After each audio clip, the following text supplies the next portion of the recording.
절제된 삶 파트 2 잭 포닝. 물질 사용의 절제. 우리 스스로 절제해야 될 두 번째 영역은 돈의 사용입니다. 누가복음 16장 11절 너희가 만일 불의한 재물에도 충성하지 아니하면. 잠시 설명하면 돈이 모두 나쁜 것은 아닙니다. 여러분이 돈을 정직하게 벌었다면 불의한 재물이 아닌 거죠. 그런데 왜 여기서 불의한 재물이라고 하셨습니까? 예수님은 비교 화법의 습관이 있습니다. 하나를 다른 것과 비교할 때 예를 들면 주님 말씀에 너희 아버지와 어머니와 아내를 미워하라. 실제로 미워하라는 뜻이 아니었죠. 너희가 하나님과 예수님께 드릴 그 큰 사랑과 비교할 때 너희의 이 땅에서 가족들에 대한 사랑은 그것보다 너무 작아야 하는데 그건 마치 미워하라처럼 되는 것이죠. 여기서 불의한 재물 unrighteous wealth라고 표현한 것은 영적인 부와 그것을 비교할 때 그 재물이 불의하다고 말씀하신 것입니다. 비교 화법입니다. 돈이 모두 불의한 것은 아니고요. 가치 중립이죠. 비슷하게 성경에 내가 야곱은 사랑하고 에서는 미워하였다 라는 뜻도 그와 같을 것입니다. 물론 돈이 여러분이 의롭게 되도록 도와주는 것은 아닙니다. 그런데 만약 여러분이 돈의 사용에 신실하지 못하다면 어떻게 하나님이 여러분께 참된 부를 맡기시겠습니까? 만약 제가 하나님의 참 부요를 갖기 원한다면 그게 저를 영원 속에서 정말 영원토록 부유하게 만들어 줄 것인데요. 그 하나님의 참 부요는 하나님의 말씀의 계시, 그분의 성품에 참여하는 것, 성령의 기름 부으심 등인데요. 이 모든 것들이 즉 하나님의 부요가 나의 신실한 물질 관리에 달려 있다는 것입니다. 우리가 돈이 얼마 없을 때는 돈 사용을 매우 주의 깊게 하는 편입니다. 그렇지만 경건한 사람은 돈이 많아져도 돈 사용을 주의 깊게 합니다. 여러분이 돈을 쓰지 말아야 된다. 아이스크림을 사 먹지 말아야 된다. 외식을 하지 말아야 된다. 휴가나 소풍을 가서는 안 된다. 라는 뜻이 아니라 예를 들면 이런 것입니다. 주님, 저는 금년에 불필요하게 돈을 허비하지 않겠습니다. 제가 돈을 쓰는 방식에 좀 더 주의를 기울이겠습니다. 마치 제가 옛날에 돈이 조금밖에 없었을 때처럼 조심해서 쓰겠습니다. 그때는 제가 얼마나 돈 사용을 조심했는지요. 그런데 이제 주님이 저를 축복하셨고 제가 좀 부유해졌습니다. 그러면서 제가 주의하지 않게 되었습니다. 그래서 지금 저는 아무 생각 없이 돈을 쓰는 편입니다. 그런 가운데 여러분이 물질만 낭비하는 것이 아니라 영원한 부요를 잃어버리게 된다는 것입니다. 실제로 가난한 사람보다는 부자가, 또 가난한 나라 사람들보다는 부자 나라 신앙인들이 좀 신앙이 방만해지기 쉽습니다. 가난할 때는 열심히 기도도 하고 하나님을 찾던 사람들이 삶의 형편이 나아지면 하나님을 옛날처럼 간절히 찾게 되지 않는 거죠. 즉 영적인 부요를 잃어버리게 되는 것입니다. 여러분은 아십니까? 하나님이 우리를 물질로 시험하시는 것입니다. 우리가 그 물질을 어떻게 사용하시는지를 지켜보시는 거죠. 여러분은 과거에 아무 것이 없이 가난했던 시절처럼 물질 사용에 신실할 수 있겠습니까? 제가 기억합니다. 우리 CFC 교회 개척 초창기에 우리 거의 대부분은, 아니 우리 모두가 다 정말 가난했습니다. 제가 유일하게 스쿠터 한 대 갖고 있었고요. 이웃 사람들은 스쿠터도 없고 자전거를 타고 다니거나 아니면 걸어 다니는 사람들이 대부분이었습니다. 그러나 지금은 그렇지 않지요. 부유하게 된 지금 우리가 더 영적이 되었나요? 꼭 그렇지는 않습니다. 저는 만약 여러분이 성령차를 사게 된다면 영적이지 않게 된다는 말은 아닙니다. 여러분이 가난하든지 부자든지 얼마를 가졌든지 그건 문제가 되지 않아요. 문제는 여러분 수준에서 가진 물질을 사용함에 있어서 정말 신실한가인 것입니다. 신앙이 물질 사용과 깊게 연관되어 있다는 것입니다. 검소하고 절제된 삶에는 뭔가가 있습니다. 영적으로 깨어있는 신앙이 있는 거죠. 남는 조각도 모으고 그래서 아무것도 버리지 않게 하고 그런 삶에 뭔가 하나님이 인정하시는 어떤 면이 있다는 것입니다. 그렇게 검소하고 아끼는 사람이 또한 주의 일에 또 가난한 사람을 돕는 일에 참여할 수 있을 것입니다. 하나님은 우리에게 물질을 주시면서 우리가 어떻게 그것을 사용하는지 시험하시려고 지켜보시는 그런 때가 있다고 저는 믿습니다. 제 삶의 많은 분야에 하나님이 저를 물질로 시험하셨습니다. 그것에 대한 너의 물질 사용의 자세는 어떤 것이냐? 너는 부주의하게 허비할 것이냐? 아니면 너는 구두쇠처럼 인색할 것이냐? 오직 돈을 자기만을 위해서 쓸 것이냐? 하나님이 어떤 사람을 도와주라는 감동을 주실 적에 도와주느냐 안 도와주느냐, 그게 하나님의 시험인 것이죠. 혹은 갑자기 살다 보면 돈을 손해볼 때가 있습니다. 어떤 재산적 손해를 볼 때가 있습니다. 그때 과도하게 슬퍼하고 우울해지는 사람, 신앙이 확 떨어지는 사람, 그것도 다 시험인 것입니다. 자기가 평소에 물질을 우상처럼 섬기고 살았다는 것이죠. 혹시 여러분 중에 누가 빚이 있다면 주님께 기도해서 가급적 속히 빚을 갚도록 하십시오. 주택 장기 대출 같은 오랜 세월 대부 갚는 것을 하루아침에 갚는 것은 어려울 것입니다. 그러나 불필요한 사치품을 사느라 대부 받은 것은 속히 갚아버리십시오. 수년 전에 제가 결혼하는 젊은 형제에게 말했던 것을 기억합니다. 너는 빚내서 결혼하지 마라. 내 결혼식에 빚내서 큰 잔치를 하는 것은 좋지 않다. 자기 능력껏 결혼하는 거죠. 그런 형제들로 인하여 제가 주님을 찬양드립니다. 저는 또 생각해 봅니다. 결혼식 때 다른 형제는 돈을 많이 빌려서 성대한 피로연을 했습니다. 결국 빚을 엄청나게 많이 졌고 수년이 지나도 그는 빚을 다 갚지 못했습니다. 결국 그는 교회를 떠나고 말았습니다. 당신의 수입으로 그 범위 안에서 살기 위해 최선을 다하십시오. 그리고 얼마를 저축하십시오.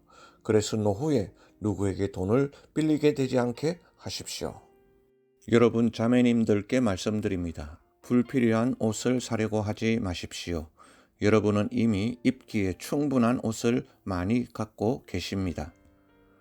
너무 옷이나 가방 이런 데 신경 쓰지 말고 정말 영적으로 깨어있고 성숙한 성도는 먼저 그 나라와 그 의를 구하며 산다는 것입니다.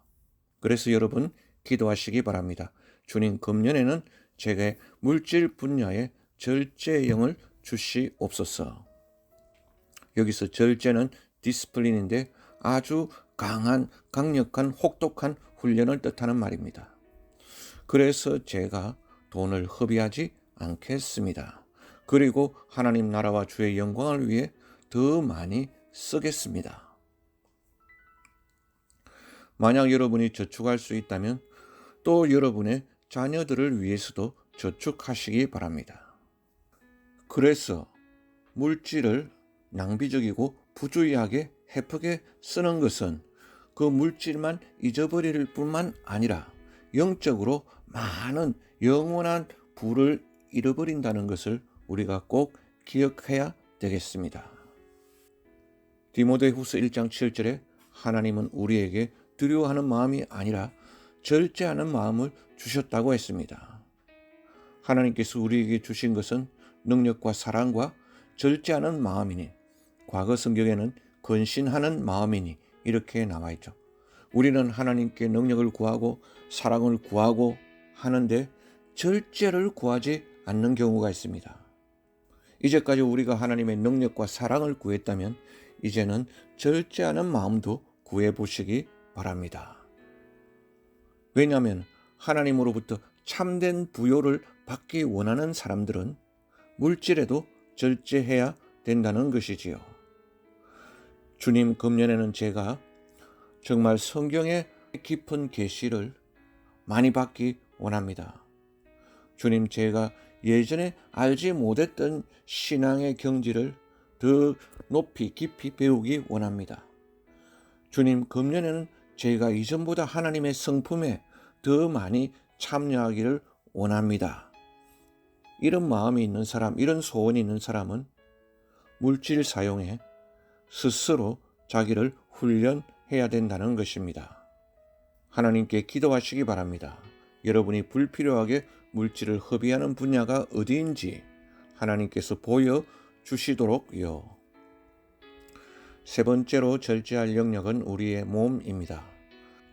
사도 바울은 이렇게 말씀했습니다. 기독교인의 삶은 경주와 같다고요. 우리 기독교 신앙이 놀라운 것은 지금 이 자리에 수백 명이 모여 있는데요. 이 수백 명 모두가 1등이 될 수 있다는 것입니다. 세상에는 여러 사람이 같이 달리면 단 한 명만 1등 상을 주지만 너희도 상을 받도록 이와 같이 다름질하라. 하나님이 주시는 상은 수백 명, 수천 명, 수만 명 중에 한 명만 주시는 상이 아니라 열심히 다름질하는 사람들은 다 상을 주십니다. 다 1등이 될 수 있는 것입니다. 그렇게 1등 상을 받기 위해서 어떻게 해야 됩니까? 이어지는 구절에 바울은 이렇게 말씀합니다. 이기기를 다투는 자마다 모든 일에 절제하나니. 제가 여러분께 권장해 드립니다. 금년 새해에는 작년보다 조금 적게 드시기 바랍니다. 그래도 죽지 않습니다. 아니, 훨씬 더 건강하게 될 것입니다.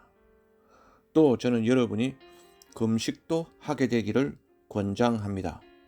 매일은 못하더라도 한 달에 하루는 금식하기를 결심하시기 바랍니다. 예를 들어서 건강하게 살기 위해서 이러한 자기 절제의 삶을 살지 않고 매일같이 새벽 기도에만 나가서 간절히 건강하게 해달라고 기도하는 사람과 음식도 절제하지 않고 운동도 하지 않고 기도만 하는 사람과 또 반대로 불신자가 기도는 전혀 하지 않는데 날마다 음식을 절제하고 운동하고 그런 사람들 많죠. 그 신자와 불신자를 비교해 볼 적에 누가 더 건강하게 살까요? 대개의 경우 기도하지 않는 불신자가 더 건강하게 살 수 있습니다. 그러니까 건강을 주시옵소서, 건강하게 해 주시옵소서라고 기도하는 사람은 자기 삶의 절제가 뒤따라 와야 된다는 것이지요. 그렇게 해야 정말 건강한 삶을 살 수 있는 것입니다. 물론 불신자가 기도하지 않고 자기 몸을 운동과 물질 문제도 마찬가지죠. 계속 부유하게 해달라고 기도만 하는 사람과 불신자는 그렇게 기도하지 않지만 자기가 계속 절약하고 저축하고 이렇게 하는 두 사람 가운데서 누가 더 부자가 쉽게 빨리 될까요? 예외가 있겠지만 주로 불신자들이 돈을 절제하는 사람들이 더 쉽게 부자가 되는 것을 볼 수 있습니다. 물론 하루아침에 망할 수도 있지만요. 그러니까 이 설교는 하나님의 은총을 구하되 삶의 절제, 삶의 습관이 같이 가야 된다는 것이지요. 여러분, 일반 법칙과 특별 법칙이 있습니다. 우리는 대부분의 경우 일반 법칙, 즉 자연 법칙 위에서 살아가고 있습니다. 성경이 말하는 하나님의 은혜, 하나님의 은총, 하나님의 축복 이런 것들은 특별 법칙입니다. 그런데 우리 기독교인들이 일반 법칙의 어떤 기반을 무시하고 특별 법칙만 구하는데요. 어떻게 보면은 광신이 될 수도 있습니다. 공부를 전혀 하지 않은 학생이 공부 잘하게만 해달라고 기도하는 것도 일반 법칙을 무시하고 특별 법칙만 구하기 때문인 것입니다. 그러니까 시간 사용에 절제가 있어야 되고 물질 사용에 자신을 처서 복종시켜야 되고 건강을 위해서 자기 몸 관리를 하면서 기도해야 된다는 것이지요. 그런데 한 달에 한 번 금식을 하려고 할 적에 많은 사람들이 직장 생활을 하는데 직장을 다니다 보면은 식사 안 하고 직장을 하기가 어렵습니다. 그때는 공휴일이나 직장에 가지 않은 오프데이를 택하여서 주님 오늘은 제가 하루 금식하기를 원합니다. 그래서 식사 시간이 남으니까 그 남는 시간에 설교를 듣든지 성경을 읽든지 또 기도에 더 많은 시간을 낼 수 있고요. 또 식사에서 남는 그 비용을 가지고 구제와 헌금을 할 수도 있는 것입니다. 그런 가운데 자기의 신앙과 영적인 성숙이 더 높아지는 것이지요. 기억하시죠? 제자들이 귀신을 쫓아내지 못했습니다. 그 아버지가 예수님께 와서 말하기를 제가 아들을 제자들께 데려왔으나 그들은 아무것도 하지 못했습니다. 그런데 예수님은 단번에 귀신을 쫓아내 주셨습니다. 제자들이 우리는 왜 그렇게 하지 못했습니까? 예수님은 어떤 귀신들은 다른 것보다 좀 더 강하니라. 성경에 이런 종류는 기도와 금식 외에는 나가지 않느니라 말씀하시는데 이런 종류라고 한 것을 풀어 설명하면은 좀 더 귀신 중에도 레벨이 있어서 더 강한 귀신이 있었기 때문에 너희는 쫓아내지 못했고 이런 종류는 기도와 금식으로만 또 나갈 수 있다는 것입니다. 그래서 금식하고 자기 몸을 쳐서 복종시킬 때 자기에게 붙은 그러한 마귀를 쉽게 떨쳐버릴 수 있는 것이지요. 금식의 또 다른 장점은 우리는 배고픈 많은 세상 형제 자매들에 대한 동정심을 갖게 되는 것입니다. 대부분 사람들은 굶주림의 고통이 어떤 것인지 모릅니다. 그러나 하루만 금식해 보십시오. 이 세상에 많은 사람들이 세 끼를 다 먹지 못하고 살고 있고 우리나라에도 그런 사람들이 많이 있습니다. 그러나 금식하는 사람들은 그들의 고통을 느끼게 되고 그들을 도울 마음이 생기면서 신앙과 믿음의 수준이 더욱더 깊어지고 높아지는 것입니다. 또 저 잭푸니는 과식하는 것과 안목의 정욕이 아주 매우 밀접한 관련이 있다고 봅니다. 식사를 절제하지 못하는 사람은 다른 분야도 절제하지 못하는 수가 많다는 거죠. 우리는 하나님이 주신 식사를 즐겁게 감사함으로 먹습니다. 그러면서 동시에 우리는 먹는 일에 절제해야 하는 것입니다. 그래서 새해는 여러분이 각자 절제의 해로 만드십시오. 주님, 제가 시간 사용, 물질 사용, 제 몸에 절제를 하기 원합니다. 시간과 물질과 몸의 사용에 강도 높게 훈련되기 원합니다. 그래야 제 영혼과 제 마음과 제 육신까지 하나님께 헌신하기 원합니다. 저를 성령으로 충만케 하옵소서. 아멘.